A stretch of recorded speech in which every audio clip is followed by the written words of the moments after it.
Marilyn, bonjour, Boker Tov. Daniel Shavua et à Tov. tous les auditeurs. Shavua Tov, merci beaucoup d'être avec nous pour cette heure d'actualité que nous allons prolonger exceptionnellement avec vous. Je le disais, dans un éditorial publié dans le Maariv il y a quelques jours, vous insistiez sur l'absence de femmes dans les négociations en vue de la formation d'un gouvernement et vous, selon vous, c'est l'une des causes de l'échec de ces négociations. Expliquez-nous. Alors écoutez, effectivement, ça a été publié dans Maariv à Haaretz, et là aujourd'hui je vais être interviewée aussi à la télévision israélienne, à la radio.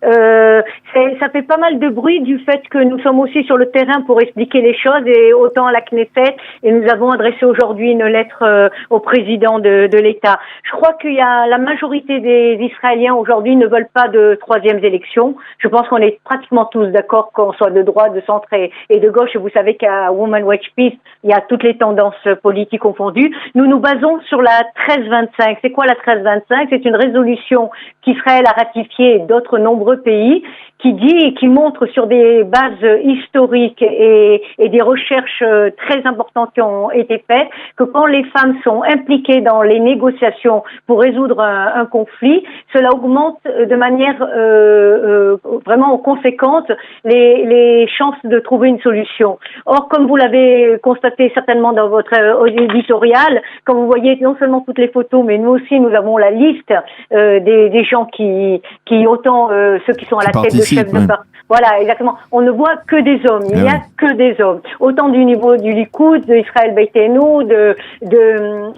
évidemment Kahol Lavan, bleu blanc. Et donc, si on pense à tous les citoyens, je parle vraiment dans leur ensemble, où il y a un intérêt autant du pays et de tous les citoyens à ne pas être encore une fois dans une impasse politique. Surtout, Daniel, vous êtes vraiment, vous y connaissez très très bien en politique. Vous avez certainement lu les sondages hier qui ont été publiés. Ces troisièmes élections, ces futures peut-être troisièmes élections, nous amènent à des quatrièmes élections et peut-être à des cinquièmes élections. C'est-à-dire que l'État d'Israël, qui a tellement besoin de choses fondamentales au niveau sécuritaire, social, santé, enfin il y a un nombre évidemment aussi en tout ce qui concerne le conflit avec les Palestiniens, il y a tellement de sujets brûlants à traiter. Et en fait, ça fait plus d'un an et demi que nous n'avons pas de gouvernement, parce qu'il faut comprendre que le gouvernement a commencé à être gelé avant les élections, comme vous le savez vous-même très très très très bien. Et on va continuer encore de nombreux mois, si c'est pas une année, si c'est pas 2 années, finalement dans le fait que tout le pays est complètement handicapé à cause du fait que des hommes n'arrivent pas à s'entendre. Alors nous ne disons pas que c'est que les femmes qui doivent être impliquées, loin de là, ça serait d'ailleurs complètement faux, ça serait au contraire de ce mode de pensée. Mais il faut que les femmes soient complètement impliquées, et donc nous nous sommes adressés aux 29 députés femmes de la Knesset. Nous les avons rencontrés, moi j'aurais parlé aussi personnellement à la plupart. Nous avons rencontré aussi les chefs de file, y compris Netanyahou, Gantz, à la Knesset, et Gantz aussi d'ailleurs à la Knesset, et nous sommes en contact avec Israël Beitenu, voilà. Vous ne craignez pas, Marilyn, que ce soit malheureusement trop tard, c'est-à-dire il reste 3 jours et demi à peine. Là, c'est une très bonne question, mais je vais faire appel à votre expérience que je connais très très bien en politique. Vous savez 2 choses, Daniel, en politique. D'abord, jusqu'à la dernière minute en politique, les choses peuvent changer à 180 degrés. Ça, je crois que vous avez l'expérience de la politique israélienne et vous le savez très très très bien. 2, on a fait un calcul très clair, parce que on s'y connaît vraiment très bien en politique, de combien de chances de pouvoir renverser la balance. Pour le moment, il y a très peu de chances. Il y a à peu près 15% de chances. Mais comme vous le savez aussi, 1% de chance en politique peut devenir le 100% de chance.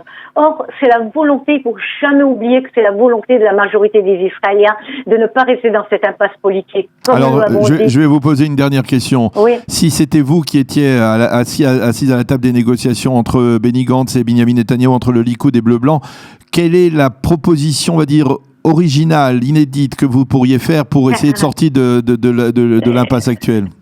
Bon, donc, comme vous le savez, nous sommes non partisanes. Et dans notre à Women Watch Peace, il y a des femmes de droite, centre et gauche. Donc, évidemment, on n'a pas une formule d'un gouvernement. Vous le comprenez bien, hein, parce qu'on a vraiment des avis très différents. Et en fait, on est d'accord sur une ou deux, sur un ou deux buts les plus importants du mouvement, mais on peut pas être d'accord sur toute la composition du mouvement. Par contre, je vais vous citer pour la solution deux députées femmes, une de droite du Likoud, donc Cathy Chitrit, et une de Carole Lavanne, donc c'est le centre droite gauche, donc Miki Khaïmovitch.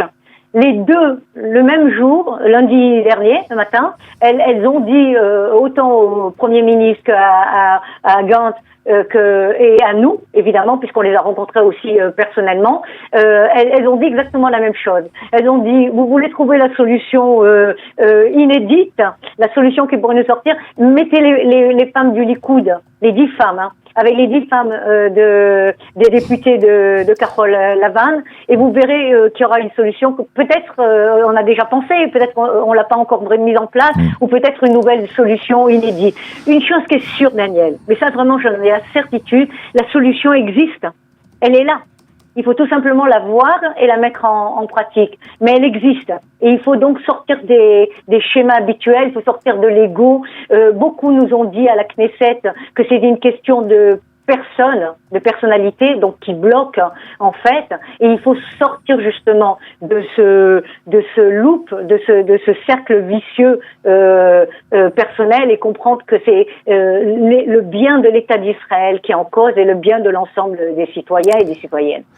Eh bien, effectivement, peut-être que c'est la solution miracle. On l'attend, cette solution. On voit qu'effectivement, de l'autre côté, il n'y a pas beaucoup d'issues favorables à la crise actuelle. Peut-être qu'effectivement, l'arrivée de femmes dans les négociations, ça pourrait faire déjà permettre une percée, en tout cas, peut-être dans l'espoir d'éviter ces élections que personne ne veut dans la société israélienne. Oui, tout à fait. Et je veux rajouter autre chose sur votre rôle. Je vous remercie de m'avoir interviewé, vraiment qu'une seconde. La presse a aussi un rôle à jouer. Parce que quand on annonce depuis jeudi déjà que tout est foutu et qu'il n'y a aucune chance, d'abord c'est faux.